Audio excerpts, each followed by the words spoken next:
നമസ്കാരം, എല്ലാവർക്കും to farmer ഫോക്കസിന്റെ പുതിയൊരു വീഡിയോയിലേക്ക് സ്വാഗതം. ഞാൻ ലിജോ. ടെറസിൽ എങ്ങനെയാണ് ചീര കൃഷി ചെയ്യുന്നതാണ് ഇന്നത്തെ എൻ്റെ വീഡിയോ. ഞാനിവിടെ ഗ്രോ ബാഗിലാണ് ടെറസിൽ ചീര കൃഷി ചെയ്യുന്നത്. നല്ല രീതിയിൽ തന്നെ ഗ്രോത്ത് കിട്ടുന്നുണ്ട്. നല്ല രീതിയിൽ തന്നെ ഞാൻ വിളവെടുത്ത് നല്ല രീതിയിൽ പരിപാലനം കൊടുക്കുന്നുണ്ട്. എങ്ങനെയൊക്കെയാണ് ചെയ്യുന്നത് എന്നാണ് ഇന്നത്തെ വീഡിയോ. നിങ്ങൾ ആദ്യമായിട്ടാണ് ഈ ചാനലിലെ വീഡിയോ കാണുന്നുണ്ടെങ്കിൽ ദയവായി ചാനൽ ഒന്ന് സബ്സ്ക്രൈബ് ചെയ്യുക.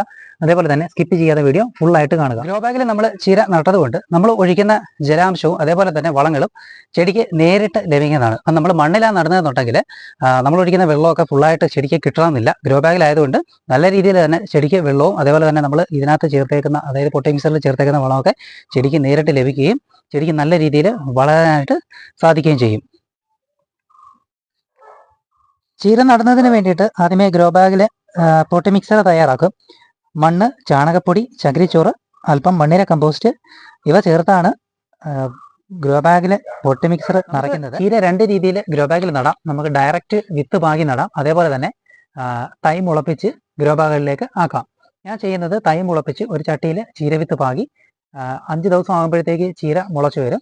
ഏകദേശം 10 ദിവസം ആകുമ്പോഴത്തേക്ക് നമുക്ക് മാറ്റി നടാനായിട്ടുള്ള പ്രായമാകും. അങ്ങനെ മാറ്റി നടുന്നതാണ്. ഒരു ഗ്രോ ബാഗിൽ 2 അല്ലെന്നുണ്ടെങ്കിൽ 3 ചെടികളാണ് നടുന്നത്.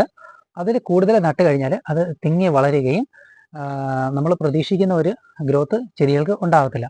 ഒരു ഗ്രോ ബാഗിൽ നമ്മൾ ലിമിറ്റഡ് ആയിട്ട് 2 അല്ലെന്നുണ്ടെങ്കിൽ മാക്സിമം 3 തൈകൾ വെക്കുകയാണെന്നുണ്ടെങ്കിൽ നല്ല കരുത്തോടു കൂടി ചെടികൾ വളർന്നു വരികയും അതേപോലെ തന്നെ നല്ല വലിപ്പമുള്ള ഇലകൾ ഉണ്ടാവുകയൊക്കെ ചെയ്യുന്നതാണ്.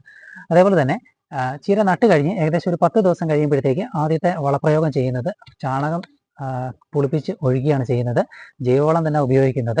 അപ്പോൾ നമുക്ക് നല്ല രീതിയിൽ ഒരു ഗ്രോത്ത് കിട്ടുകയും ഏകദേശം ഒരു 25 ദിവസം ആകുമ്പോഴത്തേക്ക് നമുക്ക് ആദ്യത്തെ വിളവെടുപ്പിന് വേണ്ടിയിട്ട് ചീര തയ്യാറാവും. വിളവെടുക്കുന്നത് ഇത് കട്ട് ചെയ്തെടുക്കുന്ന സമയത്ത് ഇതിൽ നിന്നും മുളകൾ പൊട്ടി നമുക്ക് വീണ്ടും ഒരു 10 അല്ലെന്നുണ്ടെങ്കിൽ 15 ദിവസം ആകുമ്പോഴത്തേക്ക് നമുക്ക് വീണ്ടും വിളവെടുക്കാനായിട്ട് സാധിക്കും. നമ്മളിത് പുഴുതു കഴിഞ്ഞാൽ നമ്മൾ വീണ്ടും വിത്തിട്ട് ഒന്നേന്ന് നമ്മൾ വീണ്ടും കൃഷി ചെയ്ത് തുടങ്ങേണ്ടതാണ്. അതേപോലെ തന്നെ ചീര നട്ട് കഴിഞ്ഞ് ഒരു 10 ദിവസമൊക്കെ കഴിയുമ്പോഴത്തേക്ക് നമ്മൾ ഇതിൻ്റെ കളകളെല്ലാം പറിച്ച് മാറ്റേണ്ടതാണ്. യാതൊരു രീതിയിലുള്ള രാസവളങ്ങൾ ഞാൻ ഉപയോഗിക്കാറില്ല. അതേപോലെ തന്നെ ഏതെങ്കിലും രീതിയിലുള്ള കീടബാധ അല്ലെങ്കിൽ പുഴുക്കളുടെ ശല്യമൊക്കെ ഏതെങ്കിലും ചെടികളിൽ കണ്ടു കഴിഞ്ഞാൽ നമ്മൾ ആ ചെടി മാത്രം ഒന്ന് പരിശോധിക്കുക. ആ ഇല ഏതെങ്കിലും രീതിയിൽ കീടബാധ ഉണ്ടായ ഇല നമ്മൾ കട്ട് ചെയ്ത് നുള്ളി മാറ്റുക. അല്ലെന്നുണ്ടെങ്കിൽ അത് സ്പ്രെഡ് ആവാനുള്ള സാധ്യതയുണ്ട്. ആ ഗ്രോ ബാഗിലുള്ള മറ്റ് ചെടികളിലേക്ക് അത് സ്പ്രെഡ് ആവുകയും നമ്മുടെ എല്ലാ കൃഷികളിലേക്കും അത് സ്പ്രെഡ് ആവാനുള്ള സാധ്യതയുണ്ട്. അങ്ങനെ ഏതെങ്കിലും ഒരു ചെടിയിലോ അല്ലെന്നുണ്ടെങ്കിൽ ഒരു ഗ്രോ ബാഗിലോ നമ്മൾ കീടങ്ങളുടെ ആക്രമണം കണ്ടു കഴിഞ്ഞാൽ ആ ഗ്രോ ബാഗ് ഒന്ന് മാറ്റി വയ്ക്കുന്നതായിരിക്കും. അതായത് നമ്മുടെ ഗ്രൂപ്പിൽ നിന്ന് ഒന്ന് മാറ്റി വയ്ക്കുന്നതായിരിക്കും നല്ലത്. ഒരു 10 ഗ്രോ ബാഗിൽ കൃഷി ചെയ്തു കഴിഞ്ഞാൽ തന്നെ നമ്മുടെ വീട്ടിലേക്ക് ആവശ്യമായ ചീര നമുക്ക് ഉൽപ്പാദിപ്പിക്കാനായിട്ട് സാധിക്കും. വളരെ വേഗത്തിൽ അതായത് കുറഞ്ഞ ദിവസങ്ങൾ കൊണ്ട് തന്നെ നമുക്ക് വിളവെടുക്കാൻ സാധിക്കുന്ന ഒരു കാർഷിക വിളയാണ് ചീര എന്ന് പറയുന്നത്. ചീരയ്ക്ക് 2 നേരമാണ് ഞാനിവിടെ നന കൊടുക്കുന്നത്. നമ്മൾ മിനിമം ഒരു നേരമെങ്കിലും നമ്മൾ നന കൊടുക്കാനായിട്ട് ശ്രദ്ധിക്കണം. നല്ല രീതിയിൽ നന ആവശ്യമാണ്. ഈ നല്ല രീതിയിൽ വെയിൽ കിട്ടുന്ന സ്ഥലത്ത് തന്നെ ചീര നമ്മൾ ഗ്രോ ബാഗുകളിൽ വെക്കാനായിട്ട് ശ്രമിക്കുക.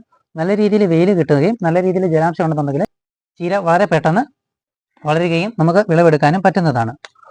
ഏകദേശം ഒരു 25 ദിവസം ആകുമ്പോഴത്തേക്ക് ആദ്യത്തെ വിളവെടുപ്പ് നമ്മൾ കട്ട് ചെയ്ത് കഴിയുമ്പോഴത്തേക്ക് വീണ്ടും ബ്രാഞ്ചസ് പൊട്ടി നമുക്ക് അടുത്ത വീണ്ടും വിളവെടുപ്പിന് വേണ്ടിയിട്ട് 10 ദിവസം കഴിയുമ്പോൾ നമുക്ക് വീണ്ടും വിളവെടുക്കാവുന്നതാണ്. അപ്പോൾ നിങ്ങളെല്ലാവരും ഇതേപോലെ ഒരു ഗ്രോ ബാഗിൽ 2-3 ചെടികളൊക്കെ വെച്ച് ഒന്ന് വളർത്തി നോക്കുക. വളരെ മനോഹരമായിട്ട് നമുക്ക് വളർത്താൻ സാധിക്കും. അതേപോലെ തന്നെ വിഷരഹിതമായ പച്ചക്കറി നമ്മുടെ വീട്ടിൽ തന്നെ ഉൽപ്പാദിപ്പിച്ച് നമുക്ക് ഉപയോഗിക്കാനായിട്ട് സാധിക്കും. അപ്പം വീണ്ടും നല്ല ഒരു കൃഷി റിലേറ്റഡ് ആയിട്ടുള്ള വീഡിയോയുമായി ഞാൻ വീണ്ടും എത്തും. വീഡിയോ നിങ്ങൾ ഷെയർ ചെയ്ത് മറ്റുള്ളവരിലേക്ക് എത്തിക്കുക. Thank you.